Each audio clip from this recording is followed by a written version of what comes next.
കുമാർ അത് സമ്മതിച്ചു. എം.ആർ. അജിത് കുമാർ RSSന്റെ നേതാവുമായിട്ട് തൃശ്ശൂരിൽ നിന്ന് കണ്ടു എന്ന് സ്പെഷ്യൽ ബ്രാഞ്ച് അന്വേഷിച്ച് റിപ്പോർട്ട് കൊടുത്തപ്പോൾ അദ്ദേഹം സമ്മതിച്ചു. പ്രതിപക്ഷ നേതാവ് എന്താ പറഞ്ഞത്? ഇങ്ങനെ ഒരു കൂടിക്കാഴ്ച നടത്തിയിട്ടുണ്ട്. എപ്പോഴാണ് പറഞ്ഞത്? 22-ാം തീയതി രാവിലെ അടിയന്തര പത്രസമ്മേളനം വിളിച്ച് 11:30 മണിക്ക്. അദ്ദേഹം എന്താ പറഞ്ഞത്? എം.ആർ. അജിത് കുമാർ RSS നേതാവിനെ കണ്ടു, പിണറായി വിജയൻ്റെ ദൂതനായി പോയി തൃശ്ശൂർ പൂരം കലക്കാനും സീറ്റുണ്ടാക്കി കൊടുക്കാനുമുള്ള ആ ഗൂഢാലോചനയുടെ ഭാഗമെന്ന് പറഞ്ഞു. ആണല്ലോ അല്ലേ? പറഞ്ഞിട്ടുണ്ടല്ലോ. അപ്പോൾ എന്തായിരുന്നു അടിയന്തര യോഗത്തിൻ്റെ കാരണം? വളരെ പെട്ടെന്ന് വരണമെന്നാണല്ലോ പത്രക്കാരോട് പറഞ്ഞത്. ഓടിക്കളിച്ച പത്രക്കാർ പലരും എത്തിയത്. അതിൻ്റെ കാരണം അദ്ദേഹത്തിന് ഇത് വെളിപ്പെടുത്താൻ അദ്ദേഹം നിർബന്ധിതനാകുന്നതിൻ്റെ തൊട്ട് മുമ്പ് ആ വിവരം എനിക്ക് കിട്ടിയിട്ടുണ്ട്. അത് ഞാൻ വെളിപ്പെടുത്തും. എൻ്റെ കയ്യിൽ കിട്ടിയ വിവരം അജിത് കുമാറിൻ്റെ സൈബർ സംഘം അറിഞ്ഞു ഈ മെസ്സേജ്. അപ്പോഴാണ് അടിയന്തരമായിട്ട് ഇങ്ങനെ സമ്മേളനം നടത്താൻ ഇവർ തമ്മിൽ കൂടിയാലോചന നടക്കുന്നത്. എന്താ കാരണം? പുനർജനി കേസിൽ ED അന്വേഷണം വന്നു കഴിഞ്ഞാൽ പ്രതിപക്ഷ നേതാവ് ആ കേസിൽ കുരുങ്ങും എന്ന് എനിക്കും നിങ്ങൾക്കും ഈ നാട്ടിലെ ജനങ്ങൾക്കൊക്കെ അറിയാം. ബർമിംഗ്ഹാമിൽ പോയി പിരിവ് നടത്തിയെന്ന് അദ്ദേഹം പറഞ്ഞ വീഡിയോസ് ഉണ്ട്. ഇതൊക്കെ വളരെ കൃത്യമായ തെളിവാണ്. അപ്പോൾ ഈ 11:30 മണിക്ക് അദ്ദേഹം ഈ പത്രസമ്മേളനം എനിക്ക് 10:30 മണിക്ക് കിട്ടിയിട്ടുണ്ട്. ഞാനതിൻ്റെ വെരിഫൈ ചെയ്തിട്ട് പറയാൻ നിൽക്കുകയാണ്. അപ്പം ഞാൻ പറഞ്ഞാൽ ഇതെല്ലാം കറക്റ്റായും. അപ്പോൾ അതുകൊണ്ട് 11:30 മണിക്കാണ് അദ്ദേഹം അത് പറയുന്നത്. 11 മണിക്ക് ശേഷം കൃത്യമായ സമയം നിങ്ങൾ TV പരിശോധിച്ചാൽ കാണും. അപ്പോൾ അതിന് ഞാനിങ്ങനെ പറയല്ലേ. അപ്പം ഞാൻ ആവർത്തിച്ച് പറഞ്ഞിട്ടുള്ളതാണ്. പ്രതിപക്ഷ നേതാവിന് RSSുമായി ബന്ധമുണ്ട്, അജിത് കുമാറുമായി ബന്ധമുണ്ട്. കേരളത്തിൽ RSSുമായി ചേർന്നുകൊണ്ട് LDFനെ ഒരുപാട് പണികൾ അവർ പണിതിട്ടുണ്ട്. അപ്പോൾ RSSന്റെ സഹായത്തോടു കൂടിയാണ് കോൺഗ്രസിലെ ഒരു വിഭാഗം പ്രവർത്തിക്കുന്നത്. ഞാൻ ആവർത്തിച്ച് പറഞ്ഞിട്ടുണ്ട്. ഇദ്ദേഹത്തെ സംബന്ധിച്ച് ഈ പുനർജനി കേസിൽ നിന്ന് ഈ അന്വേഷണത്തിൽ രക്ഷപ്പെടണം. കേരളത്തിൻ്റെ പോലീസിനെ അന്വേഷിക്കുന്നതിന് പരിധിയുണ്ട്. കാരണം വിദേശ ഏജൻസികൾ അന്വേഷിക്കേണ്ട കേസാണ്. വിദേശത്തുനിന്ന് പണം വന്നതാണ്. ആ കേസിൽ അവർ സഹായിക്കാം എന്ന ധാരണ മുമ്പേ ഉണ്ട്. അത് അടിവരയിടാൻ ഇനി നിയമസഭാ തെരഞ്ഞെടുപ്പ് വരാൻ പോവുകയാണ്. അതുകൊണ്ട് തൃശ്ശൂരിൽ ഒരു സീറ്റ് ഞങ്ങൾ സഹായിക്കാം. ആ വോട്ട് പരിശോധിച്ചാൽ അറിയാലോ ആരെ വോട്ടാണ് പോയത്. ഇടതുപക്ഷ ജനാധിപത്യ മുന്നണിയുടെ വോട്ട് കുറഞ്ഞിട്ടില്ല, കുറച്ചെങ്കിലും കുറച്ച് വർദ്ധിച്ചിരിക്കുകയാണ്. വോട്ട് പൂർണ്ണമായും പോയത് കോൺഗ്രസിൽ നിന്നാണ്. അത് കണക്കുണ്ടല്ലോ. അപ്പം ഞാനിതിങ്ങനെ പറയുമ്പോൾ നിങ്ങൾക്ക് തോന്നും എന്താണ് അൻവർ ഇങ്ങനെ വിളമ്പുന്നത്. നിങ്ങൾ ഈ സ്ക്രീൻഷോട്ട് എനിക്ക് ആ മെസ്സേജ് കിട്ടിയത് ഇതാ. ശരിക്കും നിങ്ങൾ പരിശോധിക്കുക. വെനസ്ഡേ 1:53.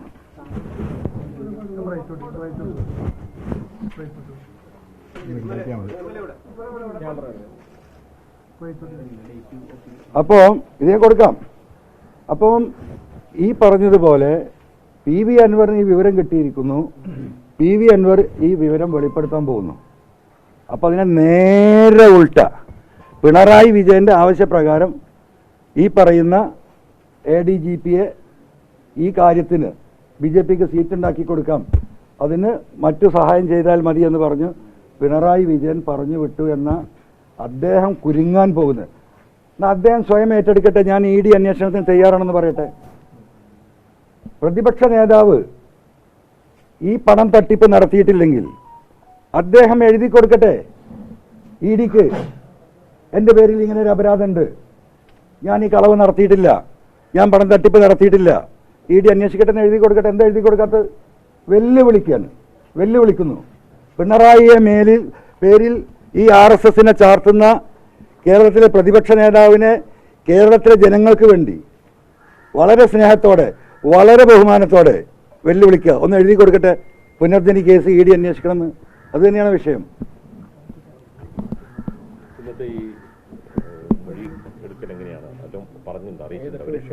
അല്ല, മൊഴിയെടുക്കൽ ഞാൻ മുഖ്യമന്ത്രിക്ക് കൊടുത്ത പരാതി നിങ്ങൾക്ക് ഇന്നലെ സ്വാഭാവികമായിട്ടും മുഖ്യമന്ത്രി DGPക്ക് കൈമാറിയ പരാതിയാണല്ലോ. ആ പരാതിയുമായി ബന്ധപ്പെട്ട വിഷയങ്ങളായിരിക്കും ആധികാരികമായിട്ട് പറയാനുണ്ടാവുക.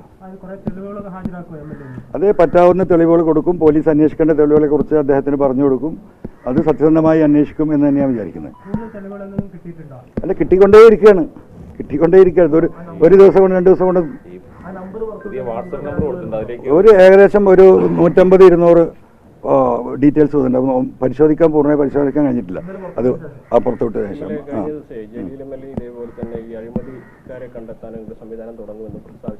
ഞാനിത് പറഞ്ഞോട്ടെ, ഞാനിത് പറഞ്ഞ കാര്യം പൂർത്തിയാക്കട്ടെ. നിങ്ങൾ പോകുന്ന എങ്ങോട്ടോ എനിക്ക് മനസ്സിലാവുന്നുണ്ട്. ഇപ്പോൾ ഇന്നലെ മിനിയാന്ന പൊന്നാനിയിലൊരു ലേഡി കൊടുത്തൊരു സ്റ്റേറ്റ്മെൻറ്റ് 3 ഓഫീസർമാരെ കുറിച്ച്. ആ സ്റ്റേറ്റ്മെൻറ്റിൽ പോലീസിൽ പരാതി കൊടുത്തു. ആ പരാതിയിൽ ഇതുവരെ പോലീസ് FIR എടുത്തിട്ടില്ല. അതിന് പല ഭാഷ്യങ്ങളും നിങ്ങളൊക്കെ വിശദീകരിക്കുന്നുണ്ട്. എന്നാൽ ഇടതുപക്ഷ MLA ആയ കൊല്ലത്തെ മുകേഷ് MLAക്ക് 10 കൊല്ലം 15 കൊല്ലം മുമ്പ് തോണ്ടി പിടിച്ചു എന്നൊക്കെ പറയുന്ന കേസിൽ എന്ത് അടിസ്ഥാനമുള്ളത്? എന്തിലാണ് പോലീസ്, എന്ത് ബേസിലാണ് പോലീസ് FIR ഇട്ടിട്ടുള്ളത്? അത് 10-15 കൊല്ലം മുമ്പുള്ളതാ.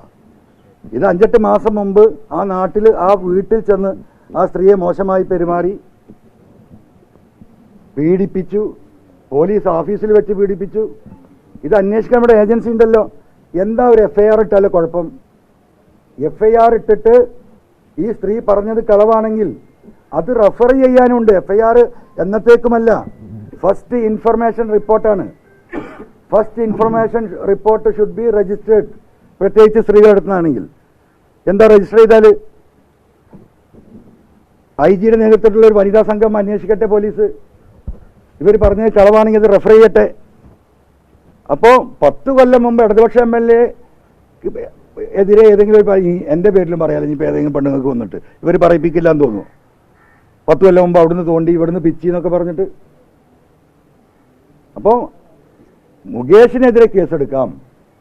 സ്വന്തം നാട്ടിൽ ഉത്തരവാദിത്തപ്പെട്ട പാർട്ടി നേതാക്കളുടെ സാന്നിധ്യത്തിൽ, പൊതുപ്രവർത്തകരുടെ സാന്നിധ്യത്തിൽ, വനിതാ നേതാക്കളുടെ സാന്നിധ്യത്തിൽ ഒരു പത്രപ്രവർത്തകൻ, ഒരു സ്ത്രീ മണിക്കൂറുകളോളം ഇരുന്ന് കൊടുത്ത അനുഭവങ്ങൾ ഉണ്ടായിട്ട് SP-ക്ക് ഒരു പരാതി കൊടുത്തിട്ട് കേസെടുക്കൂല. ഇത് തന്നെ പോലീസ്. ഇതാണ് പോലീസ്. ആ പോലീസിനെ കുറിച്ചാണ് ഞാൻ പറയുന്നത്. ആ ADGP-യെ കുറിച്ചാണ് പറയുന്നത്. ഇതെന്താ വെള്ളരിക്ക പട്ടണോ? ആർക്കും ഇത് മനസ്സിലാവില്ലേ? പോലീസിൽ വിശ്വാസമില്ലാത്തതുകൊണ്ടല്ല, പോലീസിൽ എനിക്ക് നല്ല വിശ്വാസമുണ്ട്. അതിൽ ഒരു 10-20% അല്ലെങ്കിൽ 10% ഈ ക്രിമിനലുകളാണ് ജില്ലയിലെ ഈ കാര്യങ്ങൾ മുഴുവൻ കൈകാര്യം ചെയ്യുന്നത്. അപ്പോൾ സ്വാഭാവികമായിട്ടും അവർക്ക് കൊടുത്ത പരാതികൾ പലരെയും ഭീഷണിപ്പെടുത്തിയിട്ടുണ്ട്, പലരെയും പിൻവലിപ്പിച്ചിട്ടുണ്ട്. അവർക്ക് ആരെടുത്തും പോയി പറയാൻ ആത്മവിശ്വാസമല്ല. സാധാരണക്കാരാണ്, ഇടത്തരക്കാരാണ്. അപ്പോൾ അവർക്ക് നീതി കിട്ടാതെ പോയ പോലീസിൻ്റെ ക്രിമിനലിസവുമായി ബന്ധപ്പെട്ട കാര്യങ്ങൾ നിങ്ങളെന്നെ അറിയിക്കൂ, നമ്മൾ പരിശോധിക്കാം. ആ പരിശോധനയിൽ നമ്മൾ ആ നാട്ടിൽ വിളിച്ച് അന്വേഷിക്കും. ഈ പാർട്ടി കേരളം മുഴുവനുണ്ടല്ലോ. ഓരോ വാർഡിലും ഓരോ ഗ്രാമത്തിലും ഈ പാർട്ടിയുണ്ട്. ഈ പെറ്റീഷൻ തരുന്നവർ ആ ഗ്രാമത്തിലായിരിക്കും. അവിടെ ഞാൻ പാർട്ടിക്കാരുമായി ബന്ധപ്പെടും, വെരിഫൈ ചെയ്യും. ബോധ്യപ്പെട്ടാൽ ബഹുമാനപ്പെട്ട മുഖ്യമന്ത്രിക്ക് നേരിട്ട് കൊടുക്കും. മുഖ്യമന്ത്രി ഇതാണ് ഇതിൻ്റെ സ്ഥിതി, അന്വേഷിക്കണം.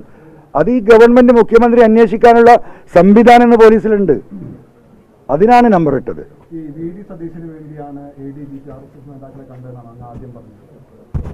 മനസ്സിലായില്ല?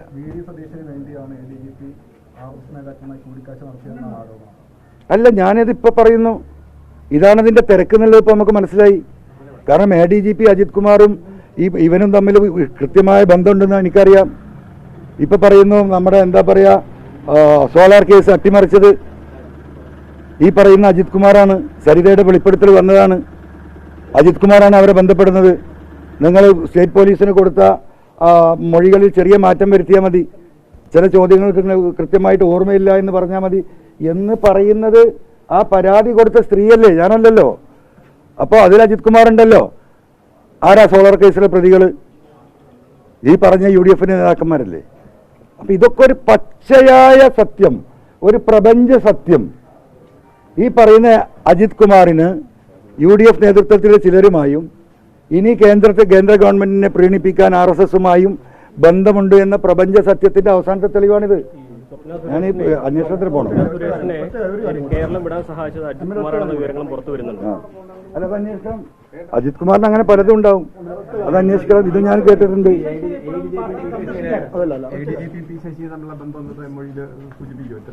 അത് അദ്ദേഹം ചോദിക്കട്ടെ, അപ്പൊ ഞാൻ പറയും.